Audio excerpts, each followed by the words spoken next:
We are at chapter number 8 analytical procedure. Analytical procedure बहुत ही अच्छा चैप्टर है, बहुत छोटा चैप्टर है। एग्जाम के अंदर इसका एक क्वेश्चन डेफिनेटली आता है और जो कि बहुत ईजी होता है, आप सॉल्व कर सकते हो। एंड एमसीक्यू एंड ट्रू और फॉल्स में से काफी वेटेज है। ठीक है, so let us start. So this is the chart in front of you. ठीक है, मैं इसको थोड़ा जूम करता हूँ। So basically this is the definition of analytical procedure. Now what do analytical procedure mean? Analytical procedure means evaluation of financial information. Evaluation of financial information, ठीक है, through analysis of plausible relationships. Plausible मतलब possible relationships, ठीक है। तो evaluation of financial information through analysis of plausible relationships, ठीक है, among both financial and non financial data. तो financial और non financial data में प्लॉजिबल रिलेशनशिप के थ्रू एनालिसिस करना, ठीक है, इसको कहते हैं एनालिटिकल प्रोसीजर। तो एनालिटिकल प्रोसीजर का डेफिनेशन क्या हुआ? Analytical procedure means analysis of evaluation of financial information through analysis of plausible relationship. किसके थ्रू? Analysis of plausible relationship among what? Among both financial and non financial data. ठीक है, सो ये definition हो गया। चलो नाउ एज यूजुअल हमारा इस रो से चालू हो जाएगा।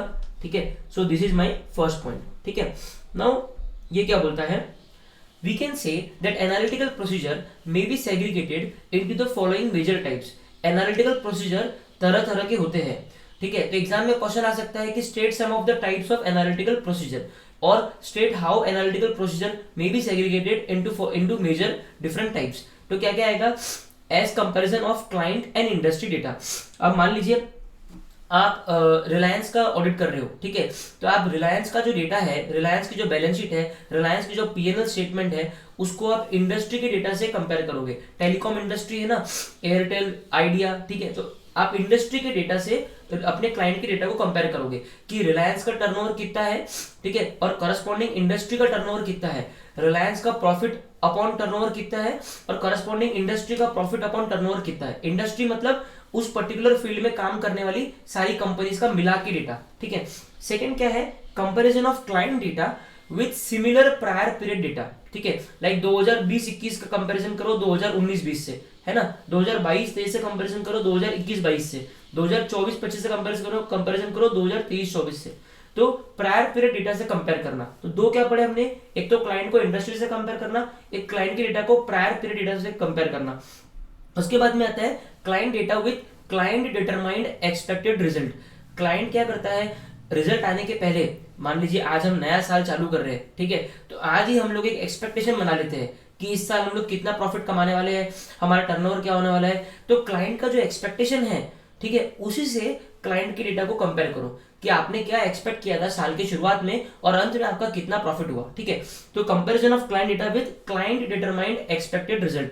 Comparison of client data with auditor determined expected result. अभी जैसा क्लाइंट एक एक्सपेक्टेशन बनाता है साल के शुरुआत में कि मेरे को हमारा कितना प्रॉफिट होगा, वैसे ही ऑडिटर एक एक्सपेक्टेशन बनाता है अपने क्लाइंट को लेके। ठीक है, तो क्लाइंट के डेटा को ऑडिटर के एक्सपेक्टेशन से कंपेयर करो। और लास्ट है client data with expected results using non financial data.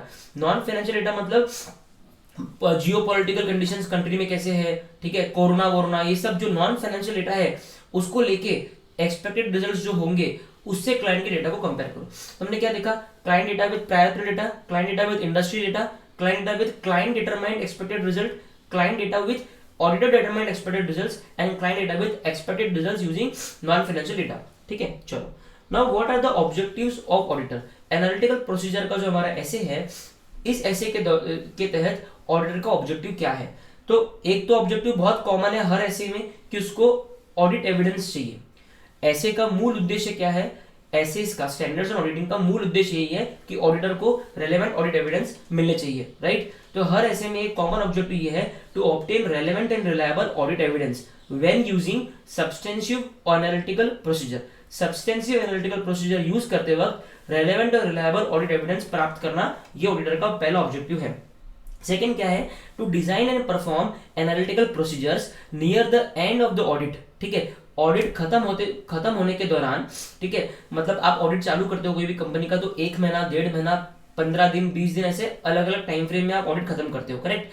तो ऑडिट जब आपका ऑडिट खत्म हो रहा है उस टाइम पे आप एनालिटिकल प्रोसीजर लगाइए, ठीक है, जिससे ऑडिटर को एक ओवरऑल कंफर्ट मिलेगा कि सब कुछ बराबर है कि कुछ एबनॉर्मलिटी दिख रही है। तो to design and perform analytical procedure near the end of the audit that assist the auditor when forming an overall conclusion as to whether the financial statement are consistent with auditor's understanding of the entity. Auditor की जो entity से लेके understanding थी कि ये entity अच्छा काम कर रही है कि नहीं काम कर रही है, ठीक है, उसको एक कंफर्ट मिलेगा ऑडिटर को एनालिटिकल प्रोसीजर लगा के कि कोई अगर उसको एबनॉर्मल फिगर दिखता है तो उसको दिमाग का बत्ती चल जाएगा कि यहाँ पे कुछ तो गड़बड़ है, शायद हमसे कुछ छूट गया, ठीक है। दो ऑब्जेक्टिव है, टू ऑब्टेन ऑडिट एविडेंस और to design and perform analytical procedure at the end of the audit, ठीक है। उसके बाद में सेकेंड आता है timing of analytical procedure. Analytical procedure कब कब लगा सकते हैं, तो आप प्लानिंग करते वक्त भी लगा सकते हो, ऑडिट की जब प्लानिंग कर रहे हो वो टाइम पे भी लगा सकते हो, टेस्टिंग के दौरान भी उसको लगा सकते हो और कंप्लीशन फेज के दौरान भी लगा सकते हो, ठीक है। तो तीन टाइमिंग एनालिटिकल प्रोसीजर के हैं, planning, testing and completion. Planning phase, testing phase and completion phase. उसके बाद में आता है इनहेरेंट रिस्क और व्हाट कैन गो रॉन्ग, ठीक है। ये एक सेपरेट टॉपिक है। इनहेरेंट रिस्क, इनहेरेंट रिस्क मतलब ऑडिट चालू करने के पहले आप अपना एक जजमेंट बना लेते हो कि इस कंपनी में इनहेरेंट रिस्क क्या है, क्या क्या इनहेरेंट रिस्क है कि इसमें कुछ मिसस्टेटमेंट या कुछ तो एरर या फ्रॉड रह जाएगा, ठीक है। जैसे कि मान लीजिए अगर आप कोई कोई ऐसे एरिया में आपके क्लाइंट का फैक्ट्री है जहाँ पे चोरी होना बहुत आम बात है, जहाँ पे चोरी होना बहुत आम बात है, तो वो एक इनहेरेंट रिस्क आपके दिमाग में आ गया कि ऐसा हो सकता है, हाईली लाइकली चांसेस है कि इस फैक्ट्री में चोरी होंगी। क्यों चोरी होंगी? क्योंकि ये इनहेरेंट रिस्क है कि इस एरिया में बहुत सारे चोर घूमते हैं, ठीक है ना। So when we are designing audit procedure to address an inherent risk, ठीक है। अब आपको पहले से पता है ऑडिट चालू करने के पहले कि इस क्लाइंट के फैक्ट्री में चोरी हो सकती है क्योंकि इस एरिया में बहुत सारे चोर घूमते हैं, तो आप स्पेसिफिकली ऑडिट प्रोसीजर डिजाइन करोगे ये डिटरमाइन करने के लिए कि फैक्ट्री में चोरी हुई है या नहीं हुई है, करेक्ट ना। क्योंकि आपको पता है कि एक इनहेरेंट रिस्क है, उस इनहेरेंट रिस्क के कारण कोई मिसस्टेटमेंट हुआ या नहीं हुआ वो देखने के लिए आप क्या करोगे, आप ऑडिट प्रोसीजर लगाओगे। So when we are designing audit procedure to address an inherent risk we consider the nature of risk of material misstatement in order to determine if a substantive analytical procedure can be used। तो जब हम ये inherent risk को address करने के लिए जब हम ऑडिट प्रोसीजर लगाते हैं तो हम उस इनहेरेंट रिस्क का नेचर देखते हैं कि उससे किस तरीके का रिस्क ऑफ मटेरियल मिसस्टेटमेंट है, ठीक है। और फिर हम देखते हैं कि क्या सब्सटेंसिव एनालिटिकल प्रोसीजर लगाना सही होगा या नहीं सही होगा, ठीक है ना। चलो, तो ये भी एक पार्ट हो गया। अभी हम लोग है factors to be considered for substantive audit procedure. Substantive audit procedure लगाते वक्त, सब्सटेंसिव एनालिटिकल प्रोसीजर लगाते वक्त, ठीक है, क्या फैक्टर्स आपको कंसीडर करने हैं, ठीक है। ये एग्जाम में आ सकता है, बहुत बार आया भी है। State what are the factors to be considered for substantive audit procedure या फिर सब्सटेंसिव एनालिटिकल प्रोसीजर। सबसे पहला है अवेलेबिलिटी ऑफ डेटा, ठीक है।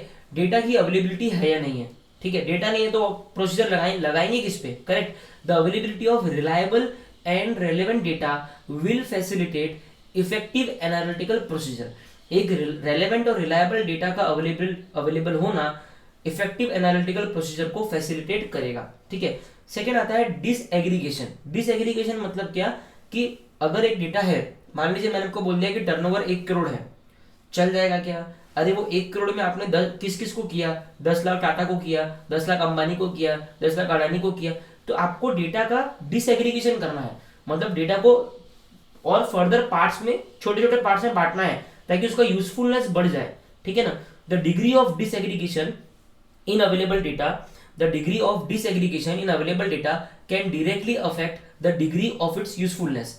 कितना डिसएग्रीगेट कर सकते हो, डिसएग्रीगेट मतलब छोटे छोटे पार्ट्स में तोड़ना, एग्रीगेट मतलब कंपाइल करके एक होल सोल बनाना, ठीक है। The degree of disaggregation in available data, जो डेटा अवेलेबल है उसमें कितने डिग्री ऑफ डिसएग्रीगेशन अपन कर सकते हैं, can directly affect the usefulness of the data in detecting misstatements. तो पहला है अवेलेबिलिटी ऑफ डेटा, दूसरा है डिसएग्रीगेशन, तीसरा है account type. Substantive analytical procedure are more useful for certain account types than for others. जो सब्सटेंटिव एनालिटिकल प्रोसीजर है वो कुछ अकाउंट टाइप्स के लिए ज्यादा यूजफुल है और कुछ के लिए कम यूजफुल है। जैसे कि इनकम स्टेटमेंट। इनकम स्टेटमेंट क्या है? Turnover, PNL, profit, employ benefit expenses, raw material, ठीक है। इसमें एनालिटिकल प्रोसीजर बहुत यूजफुल रहता है क्योंकि बहुत प्रॉपर कंपेरेबिलिटी रहती है कि पिछले साल कितना रॉ मटेरियल कंज्यूम किया, इस साल कितना रॉ मटेरियल कंज्यूम किया। लेकिन वही अगर आप बैलेंस शीट के आइटम्स देखो, डेटर हो गया, डेटा को कंपेयर करके कोई फायदा नहीं है क्योंकि हो सकता है इस साल बहुत सारा सेल्स जो है वो कैश में हुआ, किसी ने क्रेडिट मांगा ही नहीं हमसे, ठीक है। तो income statement accounts tend to be more predictable because they reflect accumulated transactions over a period, वो उस पीरियड के ट्रांजेक्शंस का रिफ्लेक्शन करते हैं। तो थर्ड पॉइंट है account type, substantial analytical procedure are more useful for certain account types than for others, ठीक है।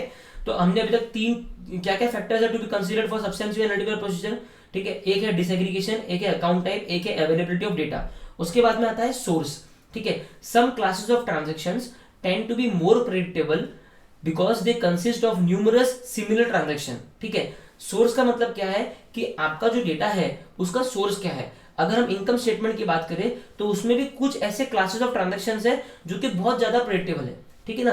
तो फोर्थ आता है आपका सोर्स। फिफ्थ आता है आपका predictability. Substantial analytical procedure are more appropriate when account balance और relationships between items of data are predictable. Substantial analytical procedure जो है वो सबसे ज्यादा अप्रोप्रिएट कब रहेंगे, जब आप जो डेटा को कंपेयर कर रहे हो वो प्रेडिक्टेबल है। जैसे कि टर्नओवर है, अगर मैं पिछले 3 साल का टर्नओवर देखूंगा तो मैं आने वाले 3 साल का टर्नओवर भी प्रेडिक्ट कर सकता हूँ कि भाई कितने कितने परसेंटेज से टर्नओवर हर साल बढ़ा है, उसको उसको दिमाग में रख के मैं अपना एक फोरकास्ट बना सकता हूँ। तो अगर आपका डेटा प्रेडिक्टेबल है तो ही आप एनालिटिकल प्रोसीजर अच्छे तरीके से कर सकते हो। अगर डेटा प्रेडिक्टेबल नहीं है तो एनालिटिकल प्रोसीजर लगाना ही बहुत मुश्किल है। तो predictability is very important factor when applying substantial analytical procedure. Substantive analytical procedure are more appropriate when an account balance or relationships between items of data are predictable, ठीक है। तो अकाउंट बैलेंस और relationship जो है वो predictable होना चाहिए। उसके बाद में आता है nature of assertion. Substantial analytical procedure may be more effective in providing evidence for some assertions. कुछ असर्शंस ऐसे होते हैं जिनमें एनालिटिकल प्रोसीजर सबसे बेस्ट होता है, ठीक है। जैसे कि प्रैक्टिकल लाइफ में एनालिटिकल प्रोसीजर जो है वो रॉ मटेरियल, सेल्स, इन चीजों के लिए बहुत ज्यादा यूज होता है, ठीक है। तो ये सब चीजें, और कंटीजेंट लायबिलिटी के लिए बहुत यूज होता है कि पिछले साल कितनी कंटीजेंट लायबिलिटी थी, इस साल कितनी कंटीजेंट लायबिलिटी है। तो सब्सटेंशियल एनालिटिकल प्रोसीजर जो है वो कुछ स्पेसिफिक असर्शंस के लिए बहुत ज्यादा इफेक्टिव होता है, ठीक है ना। So this is the fact, this are the factors to be considered while applying substantial analytical procedure. क्या क्या फैक्टर्स है? Predictability, source, availability of data, ठीक है, account type, nature of assertion, ठीक है। चलो यस, अभी आपको पता है कि सब्सटेंशियल प्रोसीजर्स जो है, सब्सटेंशियल प्रोसीजर्स जो है वो दो तरह के होते हैं। एक होता है टेस्ट ऑफ डिटेल्स, एक होता है substantial analytical procedure. Test of details जो होता है वो basically inquiry, observation, reperformance, recalculation, वो सब आप पूरा प्रोसीजर लगा के एक एक चीज के लिए एविडेंस इकट्ठा करते हो। और सब्सटेंशियल एनालिटिकल प्रोसीजर मतलब क्या होता है कि आप डेटा के फाइनेंशियल और नॉन फाइनेंशियल डेटा के अंदर प्लॉजिबल रिलेशनशिप्स का एनालिसिस करके, ठीक है, एक अपना एविडेंस ऑब्टेन करते हो, ठीक है, जिसके अंदर हम लोग प्रेडिक्टेबिलिटी ऑफ डेटा को कंपेयर करते हैं। डेटा कितना प्रेडिक्टेबल है उसके हिसाब से एक्सपेक्टेड रिजल्ट्स क्या है उन सबको अपन कंपेयर करते हैं। फिगर्स को प्रायर पीरियड डेटा से कंपेयर करके देखते हैं कि वो इन लाइन है या बहुत ज्यादा ही डिफरेंस है। पिछले साल एम्प्लॉय बेनिफिट एक्सपेंस था 1 करोड़, इस साल एम्प्लॉय बेनिफिट एक्सपेंस है 10 करोड़, ये बहुत ज्यादा इंक्रीज है, तो क्यों इंक्रीज है ना। तो ये करना है, इसको कहते हैं सब्सटेंशियल एनालिटिकल प्रोसीजर। तो सब्सटेंशियल प्रोसीजर को दो पार्ट में बांटे, दो तरीके के होते हैं, एक होता है टेस्ट ऑफ डिटेल्स, एक होता है substantial analytical procedure. Test of details के अंदर हम लोग इंक्वायरी एक्सेट्रा वो सब करते हैं। अभी यहां पे हमारा है substantial analytical procedure. The auditors substantial procedures at the assertion level may be test of details, substantial analytical procedure और अ कॉम्बिनेशन ऑफ बोथ। इसका मतलब क्या है कि असर्शन लेवल पे जब ऑडिट चालू होता है तो सब्सटेंशियल प्रोसीजर जो ऑडिटर का सब्सटेंशियल प्रोसीजर है वो या तो टेस्ट ऑफ डिटेल्स हो सकते हैं या फिर सब्सटेंशियल एनालिटिकल प्रोसीजर हो सकते हैं या फिर दोनों का कॉम्बिनेशन हो सकता है कि किसी चीज के लिए आप एनालिटिकल प्रोसीजर लगा रहे हो और किसी चीज के लिए आप टेस्ट ऑफ डिटेल्स लगा रहे हो, ठीक है। The decision about which audit procedure to perform is totally dependent on the judgement of auditor. Auditor के जजमेंट के ऊपर वो डिपेंडेंट है, ठीक है। Ultimately the audit procedure should be to reduce the audit risk at the assertion level to an acceptably low level. Audit risk जो है वो कम से कम अपने को करना है, ये अल्टीमेट ऑब्जेक्टिव ऑडिटर का रहता है कि ऑडिट रिस्क उसको मिनिमाइज करना है। तो उसको टेस्ट ऑफ डिटेल्स यूज करना है कि सब्सटेंशियल एनालिटिकल प्रोसीजर यूज करना है, ये उसका जजमेंट है, ठीक है। Now we are at techniques available as substantial analytical procedure, ठीक है। सब्सटेंशियल एनालिटिकल प्रोसीजर हमने देख लिया क्या है, सब कुछ देख लिया, क्या क्या फैक्टर्स है जिसके कारण सब्सटेंशियल एनालिटिकल प्रोसीजर लगाने में अफेक्ट करता है, वो सब देख लिया। Now what are the techniques, क्या क्या टेक्निक्स है सब्सटेंशियल एनालिटिकल प्रोसीजर लगाने की। तो पहला है ट्रेंड एनालिसिस।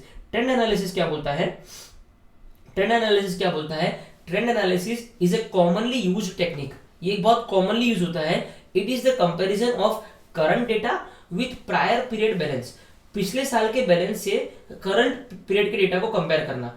पिछले साल एम्प्लॉय बेनिफिट एक्सपेंस कितना था, इस साल एम्प्लॉय बेनिफिट एक्सपेंस कितना है, पिछले साल टर्नओवर कितना था, इस साल टर्नओवर कितना है, ठीक है। तो trend analysis is a commonly used technique. It is the comparison of current data with prior period balance और विद अ ट्रेंड इन 2 और मोर प्रायर पीरियड बैलेंस, ठीक है। कि पिछले 2-3 साल से टर्नओवर बढ़ रहा है तो इस साल भी टर्नओवर बढ़ेगा ही, करेक्ट है। तो it is basically comparison of the current period data with the prior period data, ठीक है। Now coming to the second type of analytical, second technique of analytical procedure is ratio analysis. Ratio analysis is useful for analysing asset and liability accounts. Generally balance sheet के जो items होते हैं ना, उसको analyse करने के लिए ratio analysis बहुत यूजफुल होता है, ठीक है। As well as revenue and expense account, an individual balance sheet account is difficult to predict on its own. अगर आप सिर्फ डेटर को प्रेडिक्ट करोगे, सिर्फ डेटर टू डेटर कंपेयर करोगे तो कुछ समझ में नहीं आएगा, ठीक है। इसके लिए इंपॉर्टेंट है कि आप रेशियो टू रेशियो कंपेयर करो, मतलब सेल्स अपॉन डेटर कितना है पिछले साल का और इस साल का सेल्स अपॉन डेटर कितना है, तो ये दोनों रेशियो को आप कंपेयर करोगे ना तो बेटर है, ठीक है। तो ratio analysis is useful for analysing assets and liability account. An individual balance sheet account is difficult to predict on its own, but its relationship to another account is often more predictable, ठीक है। जैसे कि sales और trade receivable का relationship बहुत predictable है कि इस साल तो सेल्स तो उतना ही है लेकिन ट्रेड रिसीवेबल बहुत गिर गया, तो फिर हम मैनेजमेंट को पूछ सकते हैं कि ट्रेड रिसीवेबल इतना कम कैसे हो गया, क्या आपको उतना अमाउंट कैश में मिला है, और मिला है तो क्या बैंक अकाउंट में वो रिफ्लेक्ट हो रहा है या नहीं हो रहा है, ठीक है। तो सेकंड टेक्निक क्या है, रेशियो एनालिसिस। पहली क्या है, ट्रेंड एनालिसिस, ठीक है। उसके बाद में आता है रीजनेबलनेस टेस्ट। नाम ही बहुत काफी है रीजनेबल, कि भाई आपका जो अमाउंट है वो रीजनेबल है या नहीं। मान लीजिए एक रिलायंस इंडस्ट्रीज है, ठीक है, उसका पिछले साल का टर्नओवर था 3 लाख करोड़ और इस साल टर्नओवर है 50,000 करोड़, 2.5 लाख करोड़ का टर्नओवर कम कैसे हो सकता है, रीजनेबल ही नहीं है ना। तो reasonableness test. Unlike trend analysis, this analytical procedure does not rely on events of the prior period. पिछले साल क्या हुआ उससे हमको कोई फर्क नहीं पड़ता। रीजनेबलनेस टेस्ट अगर अपन लगा रहे तो पिछले साल क्या हुआ उससे कोई फर्क नहीं पड़ता। It does not rely on events of prior period but upon non financial data for the audit period under consideration. जो पीरियड का आप ऑडिट कर रहे हो उसके नॉन फाइनेंशियल डेटा को आप को ध्यान में रख के आप एक रीजनेबल फिगर बना लेते हो कि कितना होगा। से फॉर एग्जांपल जब कोरोना हुआ था, ठीक है, तो वो corona is a non financial data, right. उस फाइनेंशियल डेटा थोड़ी, वो तो नॉन फाइनेंशियल डेटा है। पूरे वर्ल्ड में एक महामारी हो गई, कोरोना हुआ, तो अपने क्या एक रीजनेबलनेस क्या लगा लिया कि रिलायंस का टर्नओवर गिरेगा, कि भाई टाटा की गाड़ियां सेल नहीं होंगी क्योंकि डिलीवरी नहीं मिलेंगी, लोगों का पैसा नहीं है, तो टाटा का टर्नओवर गिर जाएगा, करेक्ट है। तो अपन एक रीजनेबल फिगर दिमाग में बना लेते हैं कि भाई यहाँ इतना इतना फिगर होगा, ठीक है, इतना इतना, मान लीजिए 2 लाख का टर्नओवर था तो अभी 1 लाख हो जाएगा। तो नॉन फाइनेंशियल डेटा को यूज करके आप एक रीजनेबल फिगर बना लेते हो, ठीक है ना। तो unlike trend analysis, this analytical procedure does not rely on events of prior period but upon non financial data for the audit period under consideration, ठीक है। लास्ट है structural modelling. A modelling tool constructs a statistical model from financial and non-financial data of prior accounting periods to predict current account balances. Basically structural modelling क्या है, एक software है, ठीक है। वो क्या करता है, पिछले सालों का जो फाइनेंशियल और नॉन फाइनेंशियल डेटा है उनको यूज करके एक स्टैटिस्टिकल मॉडल बना लेता है जिससे वो करंट पीरियड के फिगर्स को पूरा प्लॉट कर देता है, प्रिडिक्ट कर देता है कि पिछले, इट इज लाइक ज्योतिष, ठीक है, कि पिछले 4-5 साल में क्या हुआ उसको यूज करके इस साल रिलायंस का कितना टर्नओवर होगा, कितना प्रॉफिट होगा, वो सब पूरा उसने एक खुद की पीएनएल बना दी और फिर आप उससे एक्चुअल डेटा को कंपेयर करो। तो स्ट्रक्चरल मॉडलिंग। तो 4 तरह की टेक्निक हमने क्या पढ़ी, एक तो ट्रेंड एनालिसिस, एक रेशियो एनालिसिस, ठीक है, रीजनेबलनेस टेस्ट और स्ट्रक्चरल मॉडलिंग, ठीक है।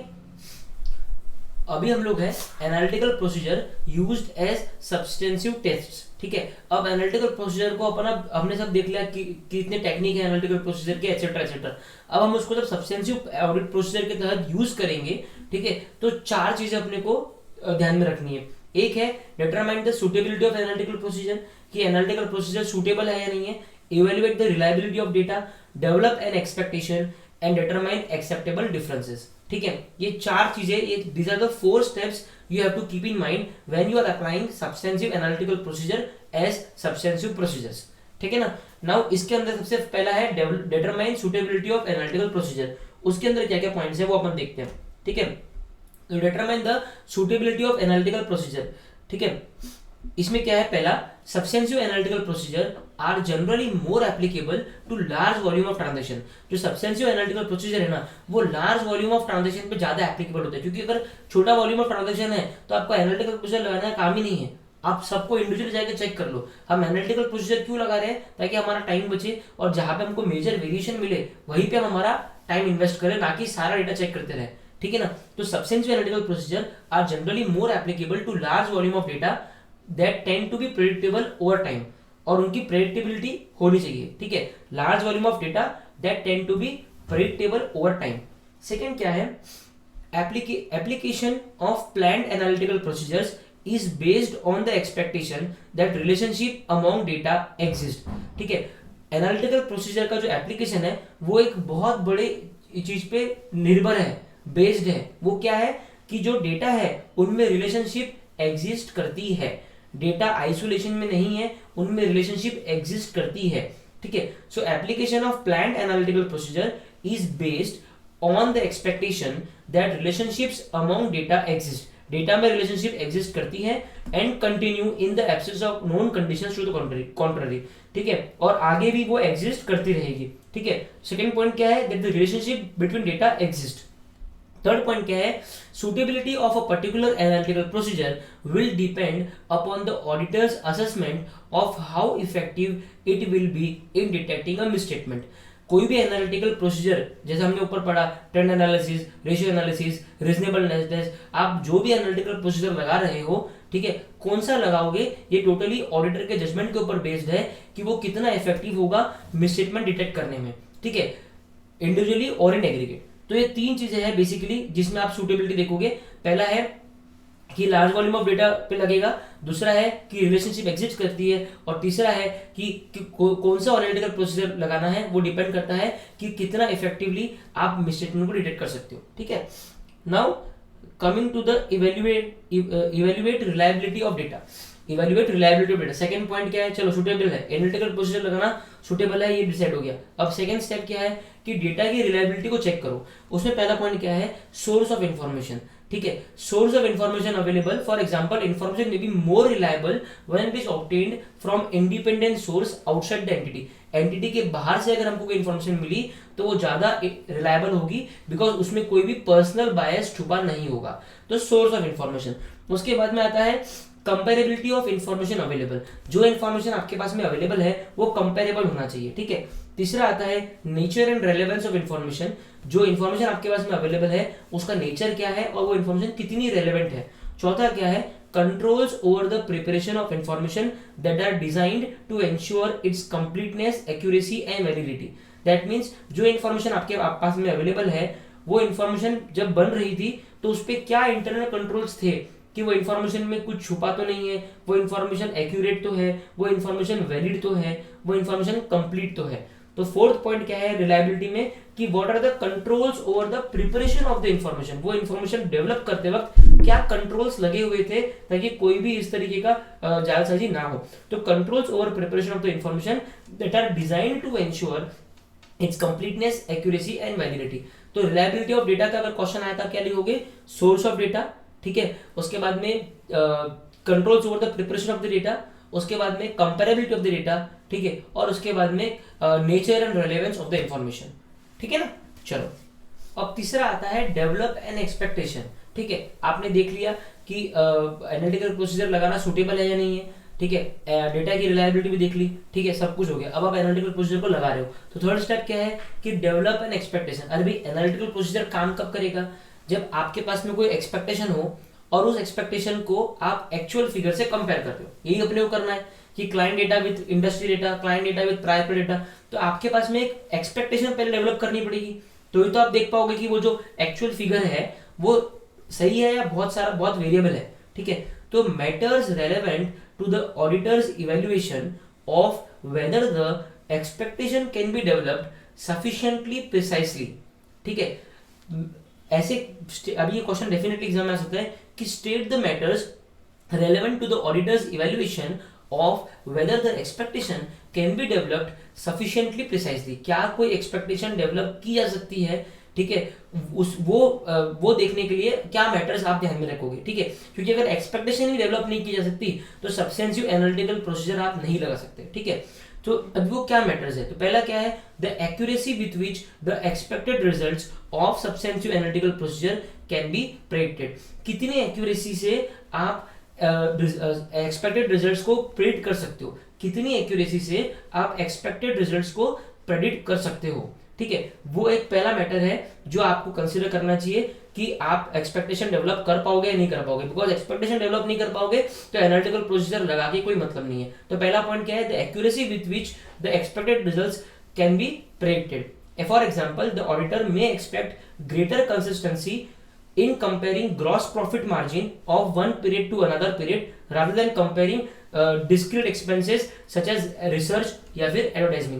इसका मतलब क्या बोल रहे हैं वो कि ग्रॉस प्रॉफिट रेशियो कंपेयर करना ज्यादा प्रेडिक्टेबल है ना। ग्रॉस प्रॉफिट मार्जिन जो है वो ज्यादा प्रेडिक्टेबल है। अगर पिछले साल 10% हुआ था तो इस साल या तो 8% होगा या 12% होगा, करेक्ट है। लेकिन अगर रिसर्च और एडवर्टाइजिंग की बात करें तो पिछले साल हो सकता है कि आपने ज्यादा रिसर्च के एक्सपेंसेस हुए होंगे या ज्यादा एडवर्टाइजमेंट के एक्सपेंसेस हुए होंगे और इस साल कम हुए होंगे, वो पॉसिबल है। तो ग्रॉस प्रॉफिट मार्जिन एक ज्यादा ज्यादा उसको अच्छे तरीके से आप प्रेडिक्ट कर सकते हो।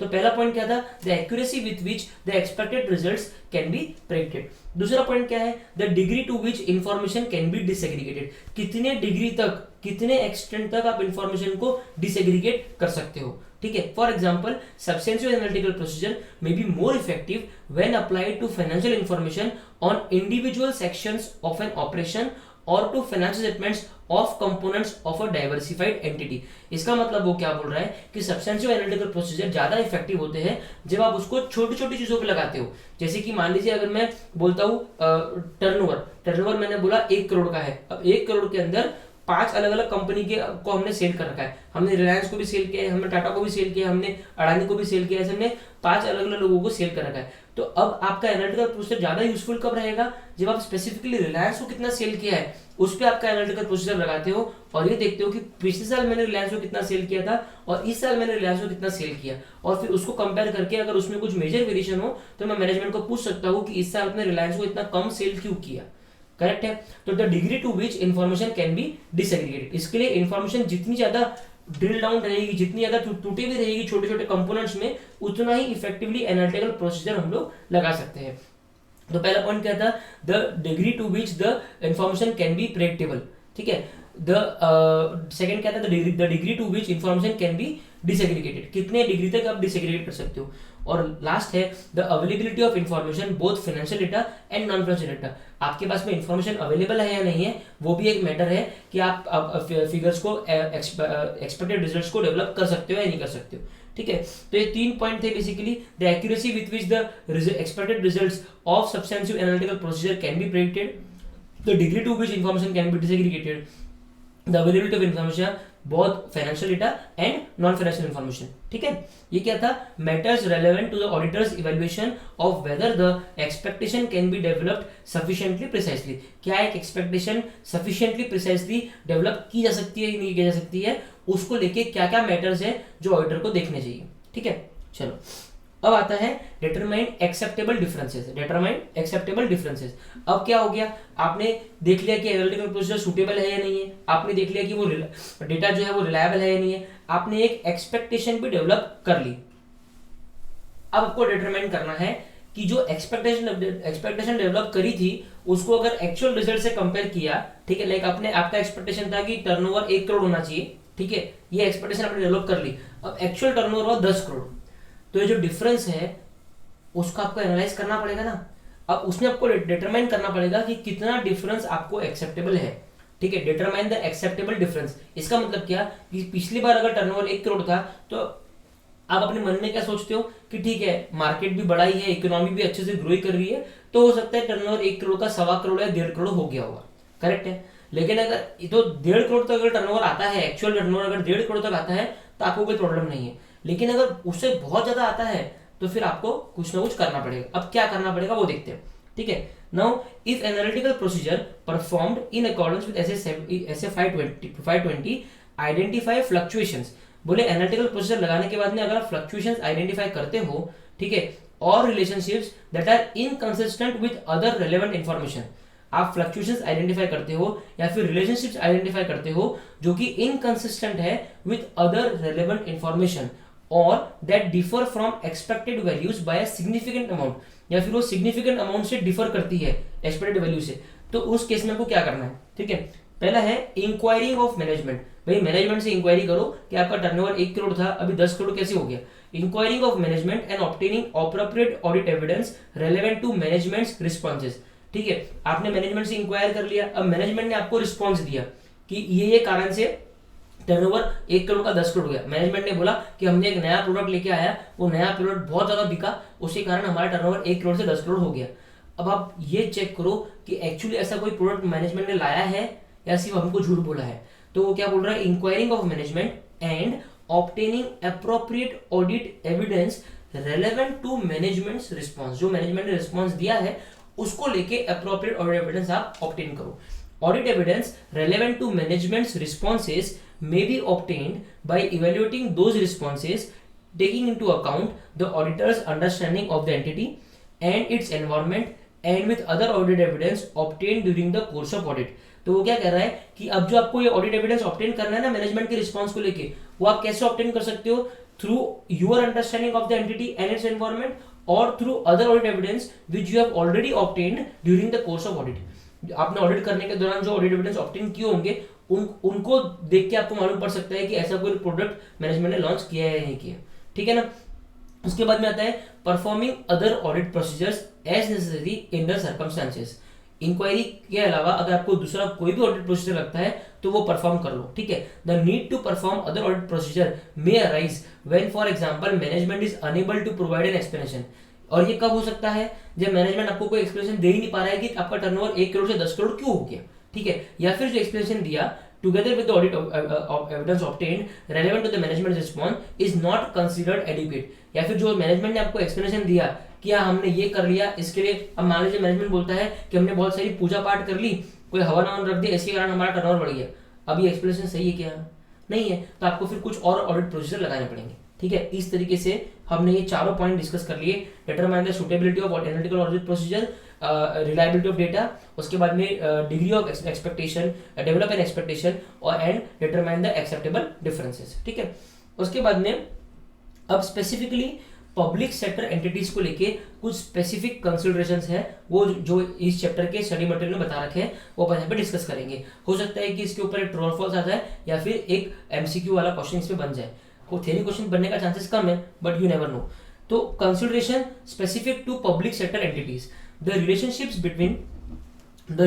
between individual financial items traditionally considered in the audit of business entities may not always be relevant in the audit of governments or other non-business public sector entities. For example, in many public sector entities in India, there may be little direct relationship between revenue and expenditure. In addition, because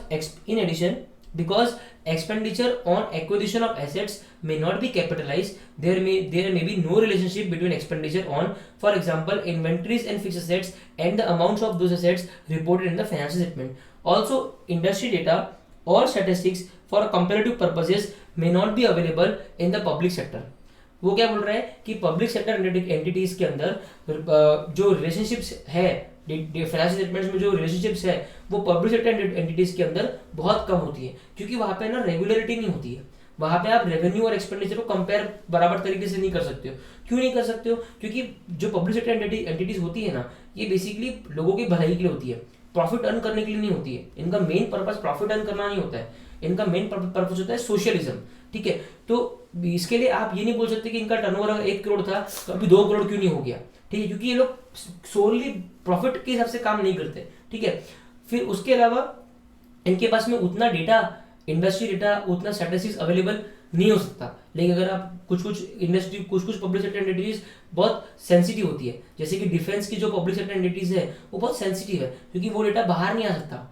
अगर वो data auditor को मालूम पड़ गया तो अपना जो देश का जो सीक्रेट इन्फॉर्मेशन है वो लीक हो जाएगा। तो ऑल्सो इंडस्ट्री डेटा और statistics for comparative purpose may not be available in the public sector, however other relationships may be relevant, for example variations in the cost per kilometer of road construction और number of vehicles acquired etcetera etcetera. ठीक है, तो ये केवल एक general purpose के लिए मैंने ये बॉक्स डाला है कि एग्जाम में जाइए कभी ऐसा कुछ आ जाए तो आपके पास में कुछ लिखने के लिए हो। ठीक है, चलो यहाँ पे हमारा एनालिटिकल प्रोसीजर खत्म होता है। अब हम लोग मिलेंगे चैप्टर नंबर 9 के ऊपर।